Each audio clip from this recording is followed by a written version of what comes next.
So you might be wondering, I like the idea of being able to clip out tier 8 and tier 9 tanks with a medium tank.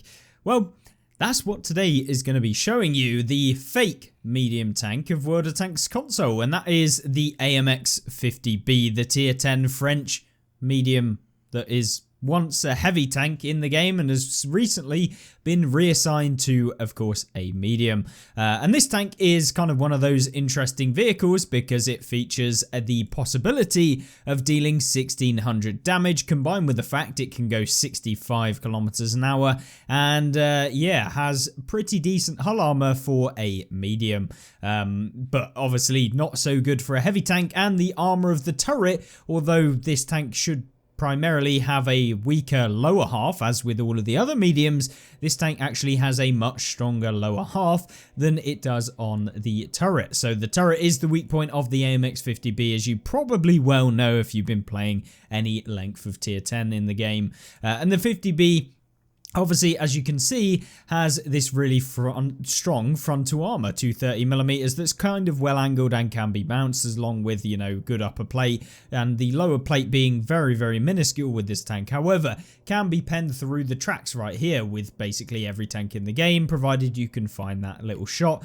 And behind that, you also have these very, very weak kind of side plates to the hull armor, which can be automatically penned by basically every tank in the game. So you want to be aiming for the side of the 50B, so it's very, very weak to being able to be hit in the side, which means you can't side scrape with this tank. But what you can do is 1600 damage, which is what this tank is all about and why today's video is even a thing. So let's have a look at what this tank can actually do in the game. Well, to start with, it has 257mm of penetration on the standard rounds. It's got 325 on its premium rounds, making it really, really high penetration and basically an automatic pen of most tanks that you'll be facing, provided, you know, you aim at least somewhat in the region of its weak points and not just hitting the strongest bit of armor.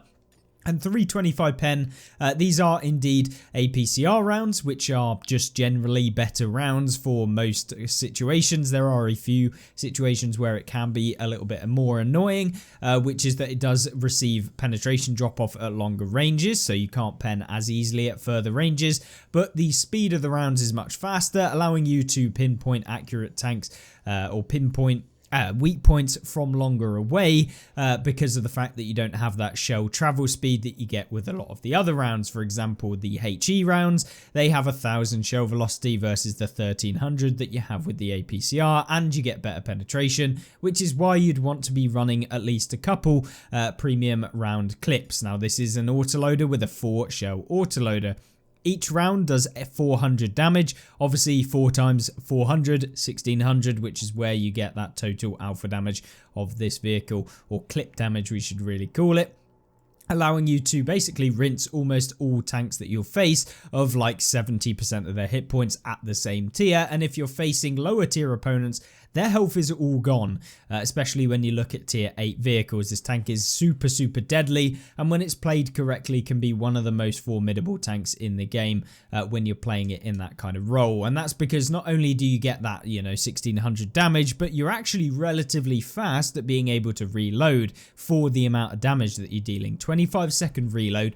This is with a commander in it and all of the kind of perks that you can use to kind of boost up that damage. So this is kind of the top tier level that you can get the tank to, 25 seconds, which, considering that you're dealing 1600 damage, not bad at all. The intricate reload is 2.5 seconds, and I guess we should really compare it to the American vehicle that is the T57 Heavy, which is kind of its main competitor in terms of the damage and stuff like that. So let's do that quick comparison just so you get an understanding of what the two tanks differ with.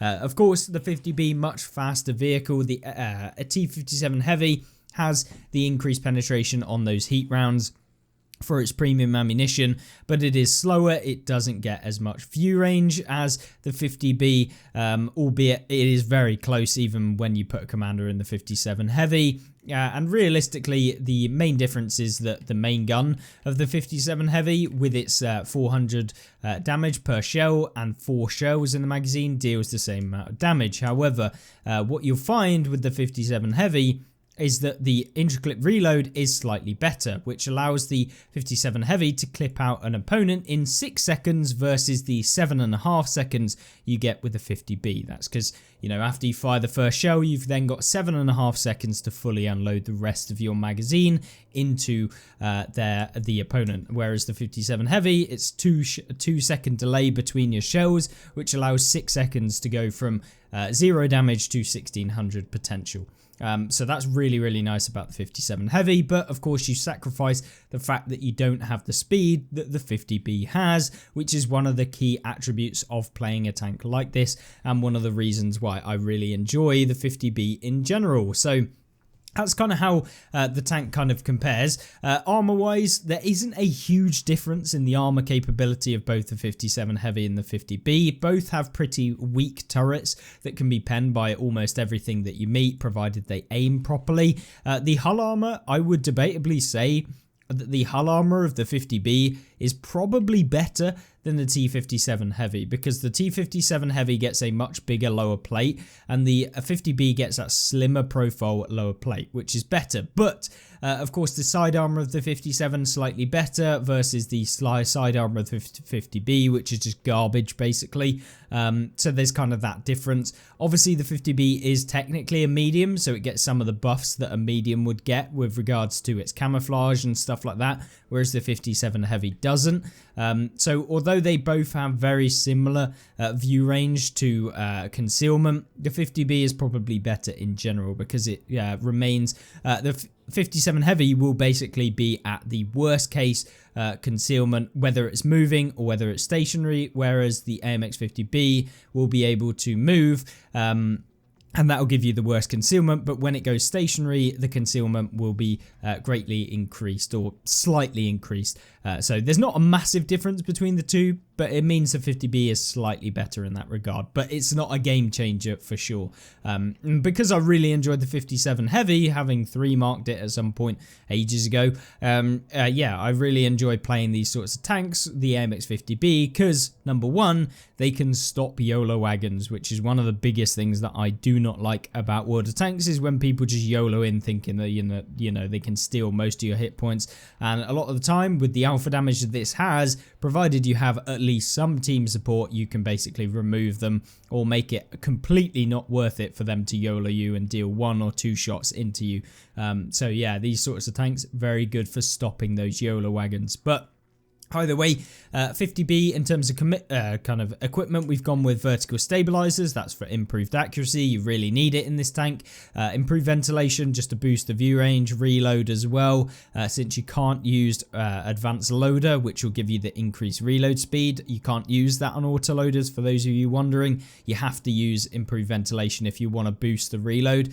It doesn't do it by anywhere near as much as advanced loader, but what it does do is give you more view range. It will give you more reload speed, and it will also boost up various different things like the repair speed of your tracks. It will boost up your camo as well and stuff like that, so it's always a nice one to have. And realistically, because you've kind of sacrificed the fact of you can't use an advanced loader, there's not a huge amount of competition between the equipments that you can use in this tank. So these are kind of the core 3, and I wouldn't really necessarily change them up all too much. Maybe you could drop vents to get increased speed, which is definitely something that could be usable in the 50B, but that's kind of a novel, unique build to the tank as opposed to the general tank play and stuff like that. And because on console, compared to the PC variant, you can only use one equipment loadout, you can't really swap it up that much.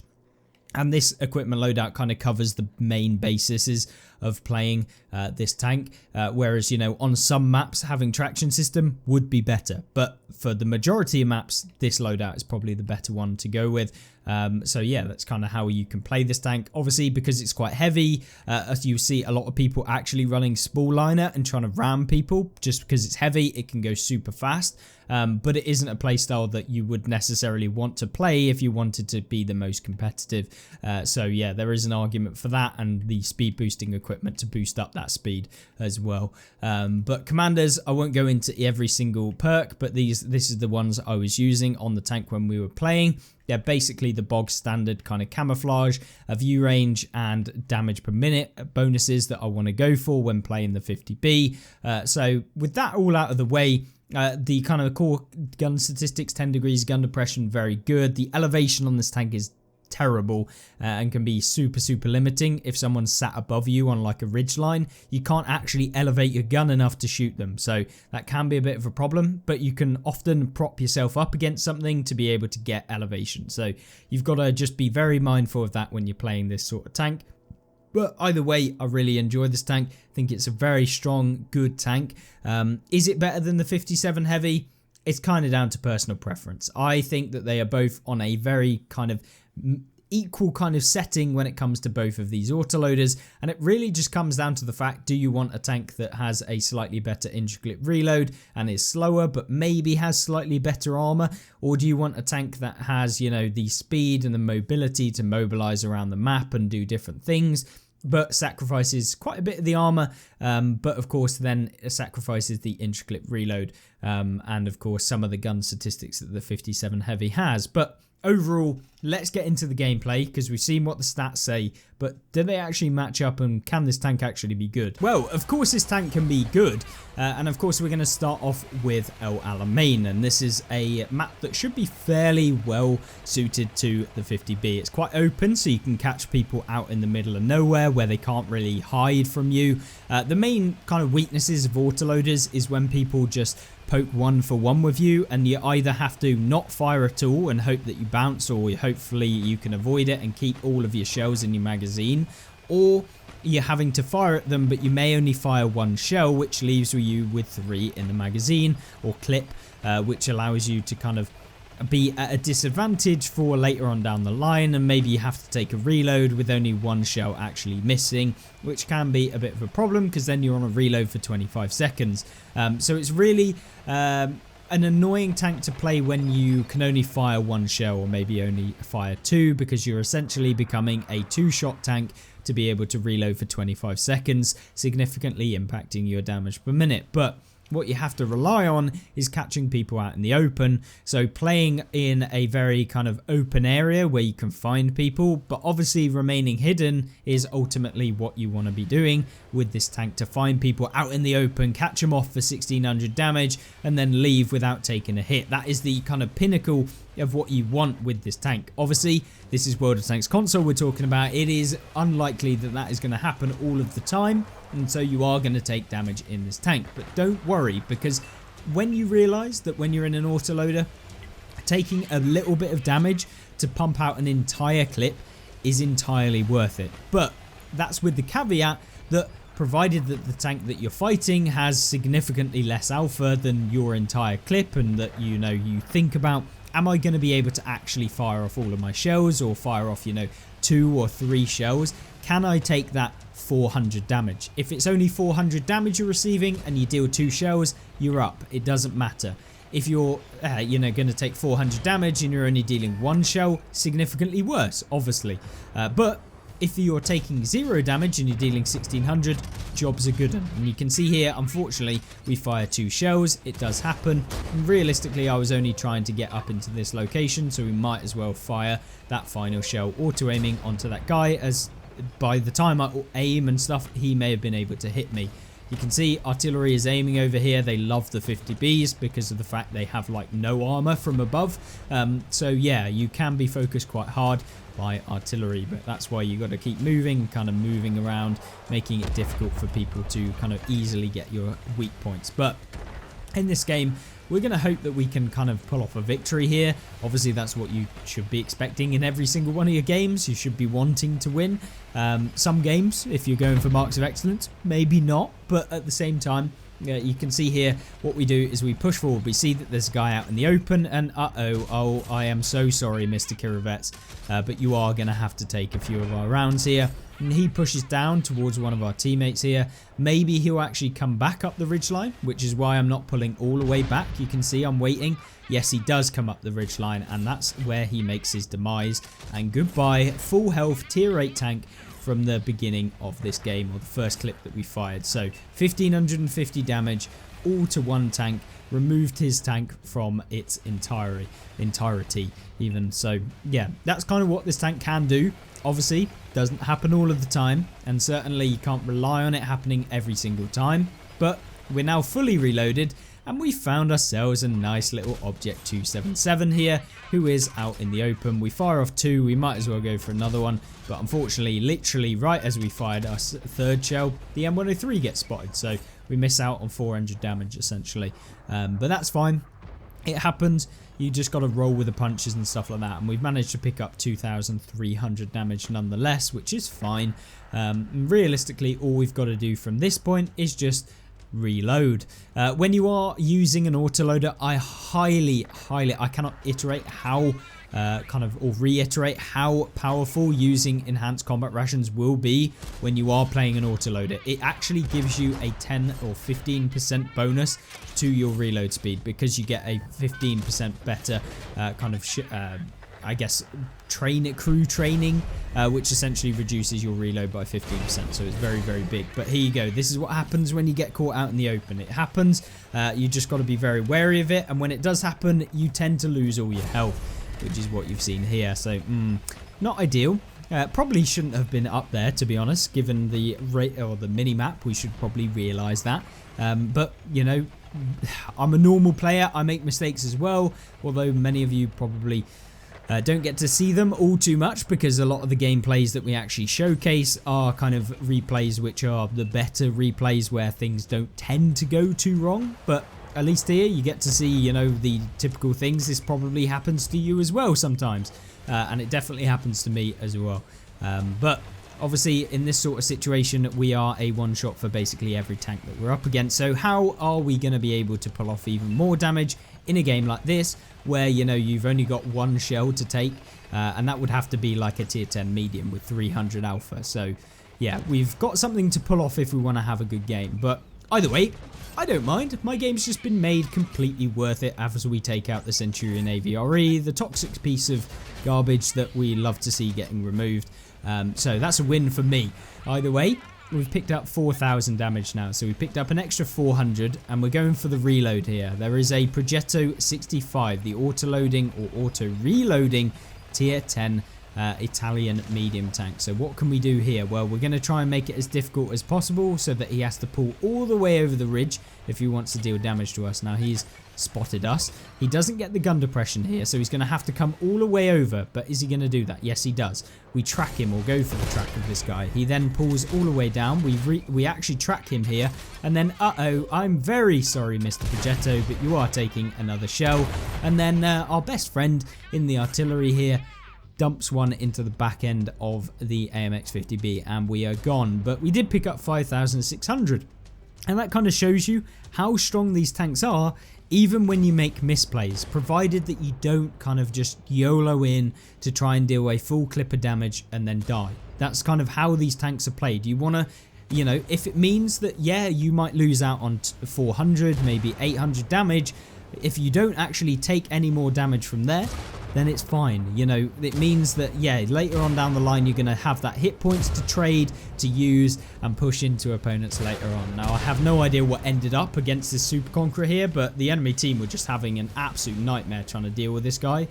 I literally have no idea what was going on, but, you know, hey ho, he does actually finally get removed, but he still had a good game, 5,000 damage. And we picked up 5,600, so between us taking out nearly 10,500 damage, which would probably be in the region of about half the enemy team. It's safe to say the rest of the team, not so good. But either way, that's shown at least one instance of the 50B, what happens in those kind of bad games, or, you know, the games where your team don't help you out the most and maybe you make some misplays. But let's jump into another game and see what we can do. And the other game comes in the form of Redshire. Now, Redshire is a decent map. This is kind of one of my favorite ones. There's a lot of things that you can do. You can kind of move around. There's a lot of space for you to maneuver. There's also lots of hills to use your 10 degrees of gun depression on. So there's lots of different ways that you can play the 50B on this map. Now, you might think, how come you're kind of going up to where the medium tanks are? Well, that's because the 50B is not particularly very good when you try and play it like a heavy. And although it might have been a heavy in the past, and it kind of somewhat plays like a heavy in terms of its kind of, I guess, like the way in which you can kind of brawl in a sense, but it isn't your traditional heavy. It's kind of one of a fake medium and a fake heavy. It doesn't really fit into either categories, which is why Wargaming kind of were very weird in their approach to kind of calling this tank a medium or calling this tank a heavy tank. It was originally a heavy, now it's a medium, and I guess the medium kind of fits it a little bit more, but at the end of the day it's kind of a hybrid. I don't think we can really say it is one or the other. It is kind of a mixed match between two. You can see here, this is me getting greedy. We take a shell there for actually being greedy, but luckily we get away with it. So we picked up 1200 and we've taken 500. This is the trade that you want. If you can deal 2 times the amount of damage that you've received, you're playing the 50B well, or you know, you've played it to a level which is pretty decent.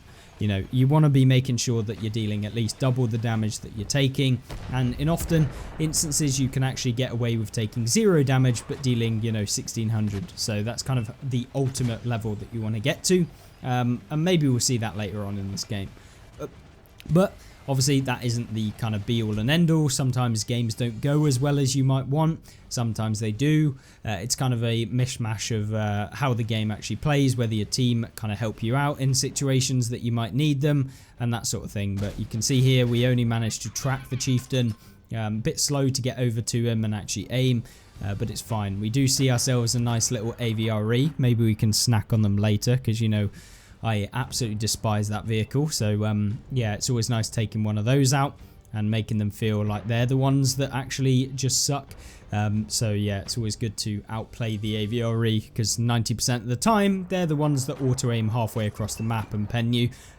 So yeah, not a good situation to be when you're in a paper tank, or at least a paper turreted tank, against a Hesh monster that has like 200 and something pen, because at least they thought about, you know, making a armored tank be able to deal basically no damage. Oh wait, no, 1800. But here you go, AVRE out in the open. Yeah, hold that one, Mr. AVRE. So not a lot to be said for the beginning of the game. We picked up just over 1600. We've received 500, and often in a lot of your games you actually be able to keep up a 3-to-1 damage ratio, provided you know you play it correctly, dependent on your skill level, you know, how long you've played the game. And I'm not saying that people who, you know, never play the game can't achieve this, or people that have only first picked up the tank, or you know, have only first picked up World of Tanks can't have that. But you know, it is significantly easier when you've had experience playing the autoloaders in the game. And in fact, one of the best ways that I find, or I found, to learn playing autoloaders correctly was to play light tanks, and the French light tanks in particular, because essentially you have to adopt the same playstyle that a light tank has. And I'm not talking about, you know, trying to spot for your team. I'm not talking about trying to YOLO in and surround people.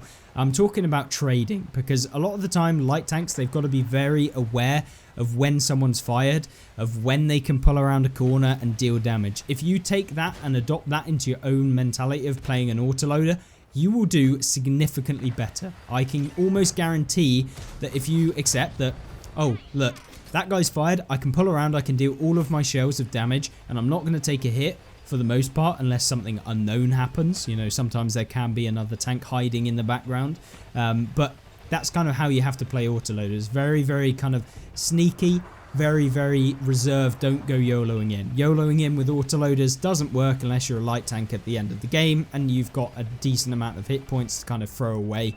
That's kind of the only real exception to an autoloader. Sometimes, if you're in a losing game, sometimes it can be worth YOLOing one individual tank on its own if no one can hit them, because you can remove them from the game and then you can kind of progress a flank and end up dealing more damage in the end. There's a lot of different caveats, but a general rule is kind of that you have to play quite reserved, making sure that you don't kind of go out too much, and making sure that you kind of play sneakily and get your damage that way. So you can see here we just sneakily take out that FV, help our team out there. Doesn't matter that we didn't fire all of our shells, as it's kind of just a case of we need to win this game and then hopefully we can get a little bit more damage towards the end. and given that we've got a 4-shot autoloader, at the end of the game, you know, in those battles where you're like, oh, I really need to get a little bit more extra damage, I really need that damage on the final couple of tanks, an autoloader, compared to everyone else who doesn't have an autoloader, can deal a substantially a lot more damage, and you don't have to kind of compete with other people's reloads that are in the game to get that damage. So you can constantly just churn out damage on the last couple of opponents, which is how you can easily add, you know, 1,000 to 2,000 damage in the end of the game when you know you're going to win, or, you know, that's basically the situation in those winning games. But you can see here, very slow start to the game, but 2,500 damage, we've taken 500. That is literally the perfect opportunity for you to kind of move forward in the later stages of this game. As I said, we have 1,600 hit points to trade away at the end of the game because we've played quite passively throughout the entire game. And yes, we could have got more damage throughout if we didn't miss, or we maybe positioned slightly better. We could have got, you know, 3,000, 3,500 at this point. And we might have remained on the same hit points. But the case in point is that we've reserved a lot of those hit points for if we need to YOLO someone at the end. And not all situations are like this where it looks like you're just going to win and you can deal that damage. So it's all about kind of maintaining a bit of a kind of awareness of what's going to happen in your games. We get one more into the aviary. Oh, don't you love to see it? And we're almost up to 3k now. You saw the artillery as usual, just trying to farm us up here. One more into the leopard. We got 2 in the shell, so yeah, now, or magazine or clip, whatever you want to call it. But there you go, 3,400 damage, 1,084 assistance, and we're just now waiting to reload. No point poking this guy, no point kind of trading with him. And yeah, essentially maybe we could get some assistance on this guy if he pokes. We're probably going to be able to spot him. And it's really just a case of finding ourselves more and more opponents. And you can see here STA or STB out in the open, he's getting pumped. And there's one more tank, the CC, over on the left. So hopefully we can get some more damage on him. Just check in this AVRE, we don't want him poking us and actually taking us out of the game. It can happen because, you know, medium tank with armor and a horrible gun. Yeah, let's not get hit by him. So you see me actually move to be actually in or behind the rocks here. You see that CC's kind of playing up by these houses. There is a little crack between the two houses, or at least a little bit of space that we can actually see him in, and you can see there he actually goes into that space. We're going to wait, maybe he'll back up. Yes, he does. Set him on fire with one, hit him with the second one, tracks him with the third one even, and then misses with the fourth one. So yeah, not ideal in terms of how much we got from that trade. We could have got one more. But we do find ourselves the equalizer, but unfortunately that reload, that long reload, is going to stop us from being able to get one more into the equalizer. But you can see how easy and kind of how methodical playing a autoloader with this sort of damage potential is actually just super fun. And I really enjoyed playing these medium tanks, or technically heavies, you know the drill at this point. We've talked about it enough, but yeah, 6,000 combined damage, not a bad one. If you're going for 3 marks, you'd probably be going up with that damage, not by a huge margin, but it would be up there. And so yeah, not too shabby at all. Hopefully you enjoyed this video on the AMX50B, and if you do want to play some autoloaders that are fun and enjoyable, this line definitely one that I'd recommend, and it was a bunch of fun grinding through the lower tier vehicles as well. But other than that, if you have any questions about playing autoloaders, about playing any tank in the game, feel free to leave them in the comment section down below, and I'll see you in the next one. Have a great rest of the day. Goodbye.